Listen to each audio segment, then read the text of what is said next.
नमस्कार मित्रांनो, आज आपण बघणार आहोत ओली बोंबील फ्राय।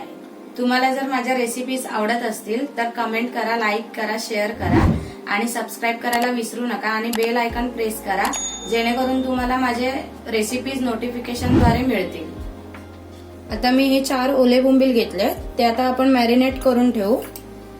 कोकमाचा आगळ घालू 1 ते 2 चमचे। ही लसूण, अद्रक आणि कोथिंबीरची पेस्ट आहे, ती मिक्सरला वाटून घेतली आहे मी व्यवस्थित। हळद, चिमूटभर हळद घालूया। थोडासा मालवणी मसाला घेतलाय मी अर्धा चमचा आणि अर्धा चमचा मीठ घेतलंय। आता हे सगळं मॅरिनेट करून घेऊ आपण। हाताने केलं तरी चालेल। हे बघा, हे असं दिसेल मॅरिनेट केल्यावर। आता आपण त्याला 10 मिनिटांसाठी झाकून ठेवूयात जेणेकरून आपल्याला ते कोकम, आगळ वगैरे सगळं मीठ वगैरे व्यवस्थित त्याला मॅरिनेट होईल। आता बोंबील आपण मॅरिनेट करत ठेवले। आता आपण त्यासाठी लागणारा मसाला तयार करूया। त्यासाठी मी 2 टेबलस्पून तांदळाचं पीठ घेतलंय आणि 1 ते 1.5 चमचा रवा घेतलाय। थोडासा मसाला घेतलाय, मालवणी मसाला, आणि थोडीशी हळद घेतली आहे। आता हे सगळं आपण मिक्स करून घेऊ आणि चिमूटभर थोडं मीठ पण टाकायचंय। जास्त नाही टाकायचंय कारण की आपण बोंबलाला मीठ लावलेलं आहे ऑलरेडी। आता हे सगळं व्यवस्थित एकजीव करून घेऊ। आता हे माझं सगळं एकजीव करून झालेलं आहे, पीठ रेडी आहे। आता आपण बोंबील फ्राय करायला घेऊ। त्यासाठी मी पॅन तापत ठेवलाय। आता हे बघू शकता, बोंबील चांगले 10 मिनिटं मॅरिनेट झाले। आता त्याला आपण मसाला लावून फ्राय करू। आधी आपण तेल पॅन मध्ये घालूयात। आता पॅन मध्ये आपण तेल गरम करून घेऊयात जरा।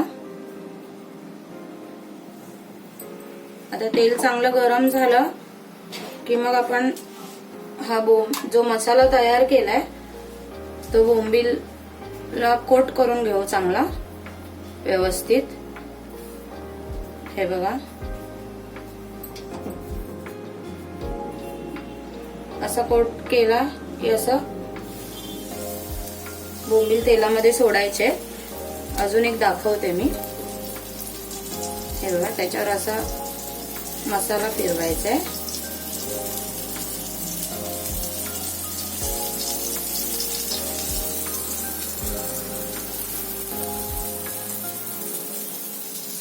अशा प्रकारे मी सगळे बोंबील तेलामध्ये सोडलेले आहेत। आता आपण त्यावर थोडी कोथिंबीर घालूया, म्हणजे कोथिंबीरीचा सुगंध पण छान येईल तळताना। आणि आपण गॅस मीडियम फ्लेमवरच ठेवायचा आहे जेणेकरून बोंबील करपू नयेत म्हणून। जसं कमी जास्त करता येईल तसं तुम्ही करू शकता।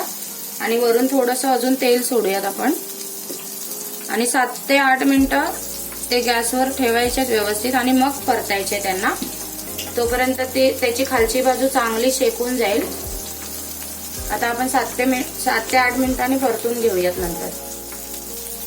आता आपण 7 ते 8 मिनिटांनी बघूया बोंबील चांगले शेकलेत का।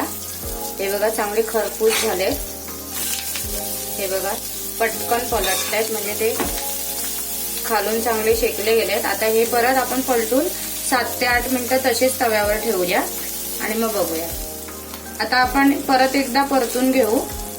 आता खालची बाजू पण चांगली शेकली गेली आहे व्यवस्थित। हे बघा, कलर पण छान आलाय। आता हे बोंबील आपल्याला खाण्यासाठी रेडी आहे। कलर पण छान आलेला आहे। आता आपण हे बोंबील प्लेट मध्ये काढून घेऊ। हे बघा, छान क्रिस्पी पण झाले व्यवस्थित।